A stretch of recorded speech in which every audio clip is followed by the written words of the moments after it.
The answer is inside of you. It's not outside of you. It's not in your chart. There can be a lot of clues and insight for you there. It won't tell you the steps to take in this lifetime, in this reality here and now, to make that into what you really want. Welcome to Healing Business, the podcast for healers, practitioners, and intuitive business owners who are ready for more flow, abundance, and impact. I'm your host, Frida Kabo, business coach, healer, and bridge builder. I'm a Swede living in the bush in the far north of New Zealand, supporting clients around the world to grow businesses that truly work for them. In this space, I share conversations, practical insights, and a touch of magic to support you as you step into your next level, whatever that looks like for you. Are you ready? Let's begin. Hello, it's Frida Kabo here, and in this episode, I want to talk about how to know what we really want. I think that's such an important subject. There are so many people out there wanting to tell us what we want, and that's also how we're used to have it when we grow up, when we go to school, when we have our parents. Everyone is telling us what we want, what we should do, what we are supposed to do. But when we're grown up, especially when we have our own business, we need to tune into our own answers and find out what we really want. So in this episode, I want to talk about a few ways that we can do that and a few different aspects of looking at it that could help you to find out what you really want. The answer is inside of you. It's not outside of you. It's not in your chart. There can be a lot of clues and insight for you there. It won't tell you the steps to take in this lifetime, in this reality here and now, to make that into what you really want. And there's so many different aspects to it as well. What do you want for you? How do you want to live your life? What is the bigger mission, the bigger purpose? There's so many layers to what we want. We can get lost in that and start to feel like we don't have the answer because it's so muddled up. If you're confused, if you're searching, that's a good thing, because that means you are looking for something else, looking for something new, and feeling a shift, that you're going from what you thought was right, and now there's that uncomfortable in between where you're searching for something new. And being in that space is really powerful, to letting that new thing emerge and letting that new thing come up in that space. Be curious. Here are some things that can help you. One thing I usually do with my clients is to really tune into, before we look at what we want, where we want to go forward, is to really look back. Where were you a year ago? See the change, see the shift, see what's happening in a year, and just see that, yeah, I've actually gotten somewhere else from where I used to be. Really tune into who you are now, because sometimes we have old visions of what we thought we should be, or what we're carrying for others, for our parents, for our ancestors, and really seeing that we can let that go, release ourselves from that. And by seeing and looking at a year ago, we actually get proof that we are evolving, that we are changing. And then when we look forward, where do I want to be in 5 years? And we don't have to know the practicalities, but be open to whatever comes up. And if you're not driving or in any place where you have to focus, you can just close your eyes and feel into that space in 5 years. What comes up for you there in 5 years? Who are you? What do you have around you? What are you working with? Are you doing the same thing as you're doing now, only more? Or are you doing something totally different? And same thing in 10 years. If we step out into 10 years, who are you then? Where are you? In 10 years, my teenage boys won't be home. That will be a big shift for me. There will be so many exciting things in the future. So I really think about, where are you in 10 years, and then step back into now, because it's from here and now that we can create that reality and those visions that we want to create. But if we still don't know what we really want, that's okay. You don't have to know. That's what we're here to figure out as well. One really powerful thing is to tune into your heart. Just close your eyes again and tune into your heart. I really want, and fill in the blank. Take a deep breath. What is on your heart? What is there for you? What are you really passionate about? What is that bigger mission, that bigger purpose that you're here to do? You might be very clear on that. You might have a inkling of an idea, or you might be super focused on what you want. Only you know that. And just feel into your heart. Your heart is there to support you, and it knows.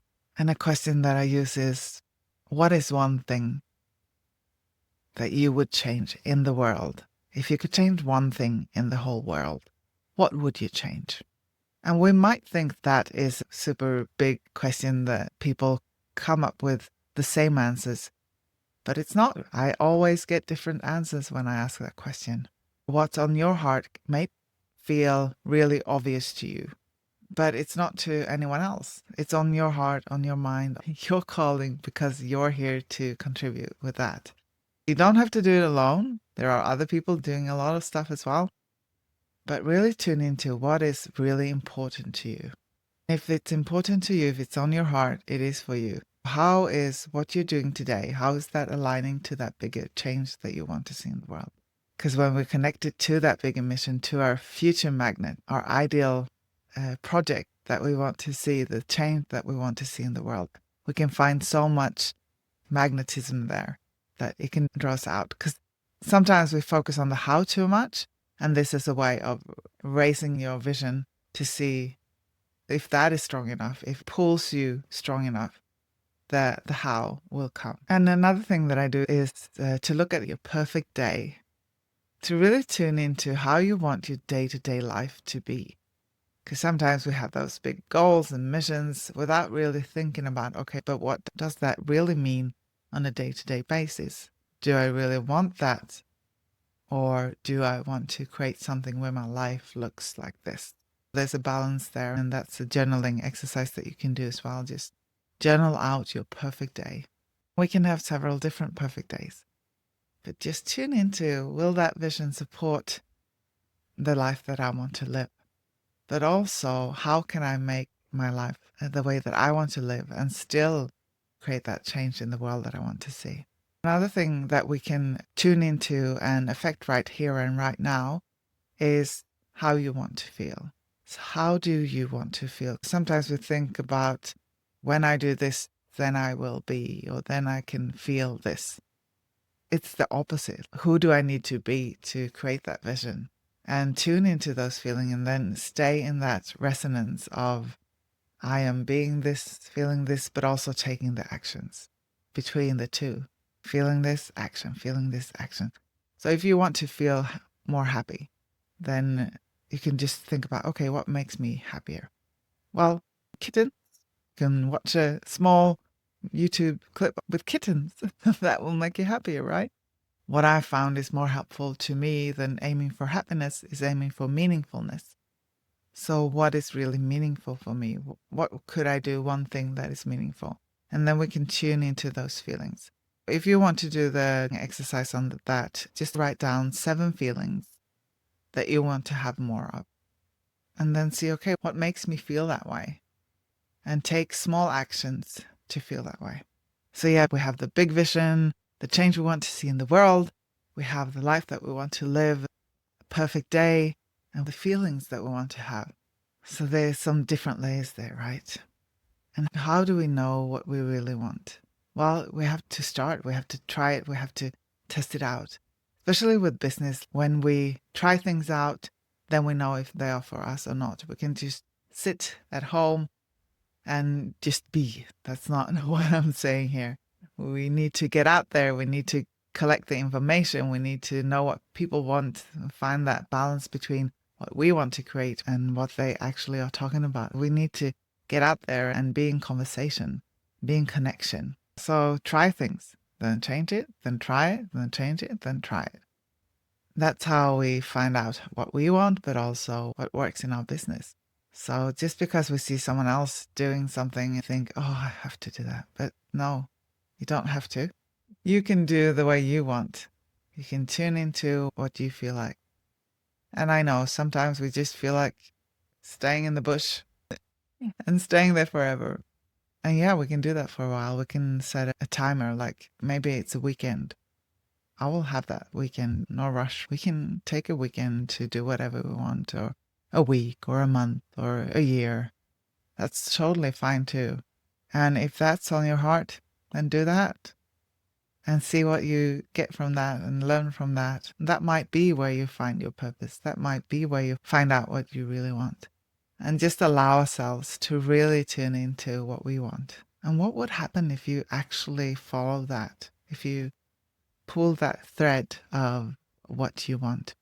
And if you have several different things that comes up, that's totally fine too. You can decide if you want to pull one thread right now, just go one way, and then you can pause the other ones, or look at how you can combine them into creating something unique that is so totally you. All right, I feel like I've left you with questions today. I'm going to recap them here. So if you want to journal on this or feel into this, here are the questions for today. So tune into where a year ago, where you are now, 5 years, 10 years, your vision. And the next one is, if you had one thing you wanted to change in the world, what would that be? Your ideal day, how would that look? And how would you like to feel? And what are you going to start with to experiment with today? Thank you for listening. If you enjoyed this episode, make sure to follow or subscribe so you don't miss what's next.